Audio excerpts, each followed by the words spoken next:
కాబాలోని విగ్రహాలు ఒక్కసారిగా పడిపోయాయి. సిరియా వరకు ఒక అద్భుత వెలుగు వ్యాపించింది. ఆ రాత్రి ఏమి జరిగింది? ఆ రాత్రి జన్మించిన ఆ శిశువు ఎవరు?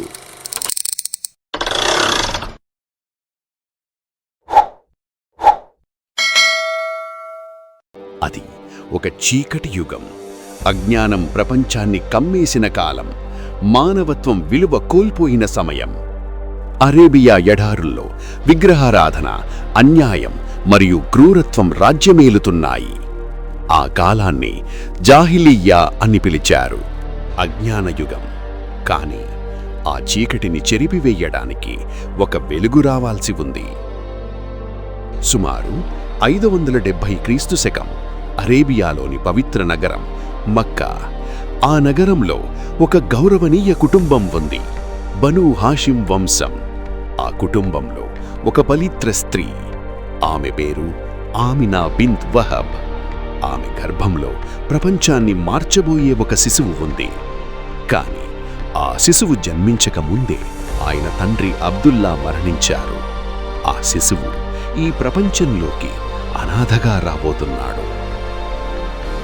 ఆ రాత్రి రబీఉల్ అవ్వల్ నెల సోమవారం రోజు ఆమినా చెబుతుంది, ఆ రాత్రి నాకు ఒక వెలుగు కనిపించింది.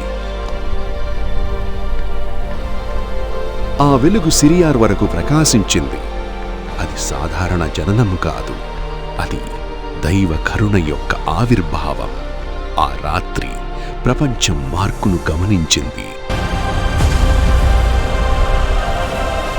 కాబాలోని విగ్రహాలు పడిపోయాయి. ప్రపంచం మొత్తం ఒక గొప్ప సంఘటనకు సాక్ష్యమైంది. ఆ పవిత్ర శిశువు జన్మించాడు. ఆయన పేరు ముహమ్మద్ సల్లల్లాహు అలైహి వసల్లం, ప్రశంసించబడినవాడు అనే అర్థం. ఆయన జననం ఒక కుటుంబానికి మాత్రమే కాదు, ప్రపంచం మొత్తం ఒక ఆశ. ఆయన తాత అబ్దుల్ ముత్తలిబ్ ఆ శిశువును చూసి ఆనందంతో కన్నీళ్లు పెట్టుకున్నారు. ఆయనను కాబా దగ్గరకు తీసుకెళ్లి అల్లాహకు కృతజ్ఞతలు తెలిపారు. ఆయన పేరు పెట్టారు ముహమ్మద్. ఎందుకంటే ఆయనను భూమి మీద వారు ప్రశంసిస్తారు, ఆకాశంలో ఫరిస్తలు కూడా ప్రశంసిస్తారు. ఆ శిశువు ముహమ్మద్ సల్లల్లాహు అలైహి వసల్లం. ఆయన ప్రపంచానికి కరుణగా పంపబడిన ప్రవక్త. ఆ వెలుగు ఇప్పటికీ ప్రపంచాన్ని ప్రకాశింపజేస్తూనే ఉంది. ఇలాంటి మరిన్ని వీడియోస్ కోసం ఇప్పుడే ఈ ఛానల్ సబ్స్క్రైబ్ చేసుకోండి. Please subscribe.